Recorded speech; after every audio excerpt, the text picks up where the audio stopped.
دنیا کے بلند ترین محاذ کا وہ حصہ جہاں پاکستانی فوج ناممکن کو ممکن بنانے میں مصروف ہے۔ یہ مناظر گزشتہ سال بلتستان کی وادی سیاچن کے گیاری سیکٹر میں 6 ناردرن لائٹ انفینٹری یا سیف اللہ بٹالین کے صدر دفتر کے ہیں۔ لیکن اس سال 6 اور 7 اپریل کی درمیانی شب بٹالین کو عقبی پہاڑوں سے ٹوٹنے والے گلیشیئر کے تودے نے آنن فانن لپیٹ لیا۔ 7 روز بعد میں سیاچن محاذ کے کمانڈر بریگیڈیئر ثاقب ملک کے ساتھ تودے کے اس مقام پر کھڑا ہوں جہاں 200 فٹ برف کے نیچے سیف اللہ بٹالین کی عمارتیں اور 139 اہلکار دبے ہوئے ہیں۔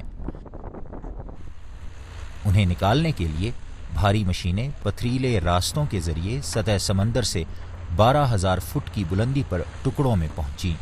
گیاری سیکٹر میں کام شروع کرنے سے پہلے انہیں دوبارہ جوڑا گیا۔ ٹرکوں کے ٹائر کیا، انسانوں کے پیر کیا، اس مقام پر کام کرنے کے لیے خاص لباس چاہیے اور مقصد صرف ایک۔ ہم پہلی اور آخری ہماری کوشش یہی ہے کہ جو ہمارے لوگ ہیں ہم ان تک پہنچیں۔ اس علاقے کی مشکلات آپ نے دیکھی، لوگ کوشش کر سکتے ہیں کہ مشینری اتنی آج تک نہیں پہنچ رہی ہے۔ موسم آپ کے سامنے ہے، اس کو آپ دیکھ رہے ہیں، لیکن الحمدللہ نہ موسم نہ راستے کی رکاوٹیں ہمارے راستے میں حائل ہوئی ہیں۔